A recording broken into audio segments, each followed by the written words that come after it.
Hi friends, పితిపోపు curry process. Mixie jar తీసుకొని ఎండు కొబ్బరి కట్ చేసుకునేది వేసుకోవాలి. 1 కప్. ఆనియన్ కట్ చేసినవి వేసేసుకోవాలి. అల్లం చిన్న చిన్న పీసెస్లా కొంచెం కట్ చేసుకొని వేసుకోవాలి. టమోటాస్ 2 కట్ చేసుకొని వేసుకోవాలి. కొత్తిమీర కొంచెం వేసుకోవాలి. తెల్లగడ్డలు వేసుకోవాలి ఒలుచుకొని. కారం 2 స్పూన్స్ వేసుకోవాలి.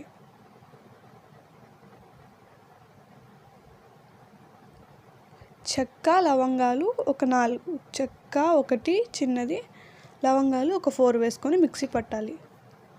పితికి పప్పుని వాటర్తో 2 టైమ్స్ కడుక్కొని పక్కన పెట్టుకోవాలి. కుక్కర్ పెట్టుకొని ఒక 6 స్పూన్స్ ఆయిల్ వేసుకోవాలి. ఆయిల్ హీట్ అయ్యాక ఆవాలు వేసుకోవాలి. ఆవాలు చిట్టపట్టలాడాలి.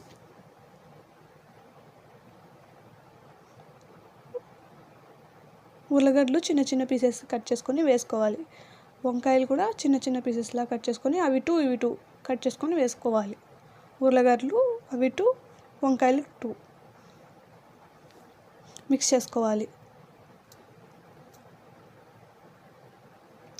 పితికిపప్పు కడుక్కొనేటివి వేసుకోవాలి. కడిగి పెట్టుకునేటివి వేసుకొని అది కూడా మిక్స్ చేసుకోవాలి. పసుపు చిటికెడ వేసుకొని మిక్స్ చేసుకోవాలి. మనం మిక్సీలో పేస్ట్లా చేసుకునేది అది వేసేసుకోవాలి. అంతా వేసుకొని మిక్స్ చేసుకోవాలి. బాగా మగ్గాలి. బాగా మగ్గనిచ్చాక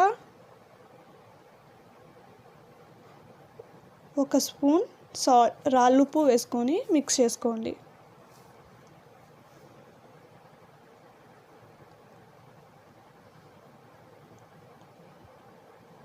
తగినంత వాటర్ వేసుకోవాలి.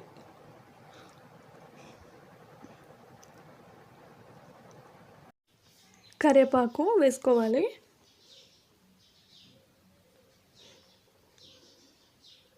కరివేపాకు వేసుకొని మిక్స్ చేసుకోండి. కొంచెం కొత్తిమీర కట్ చేసుకునేది కూడా వేసుకొని మిక్స్ చేసేసుకోవాలి.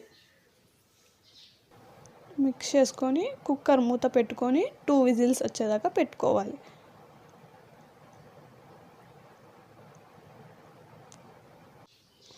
ఆవిరంతా పోవాలి. ఆవిరంతా తీసాక ఓపెన్ చేసుకోవాలి. ఎంతో టేస్టీ పితికిపోపు కర్రీ రెడీ. మీకు నచ్చినట్టయితే like, share, comment, subscribe please.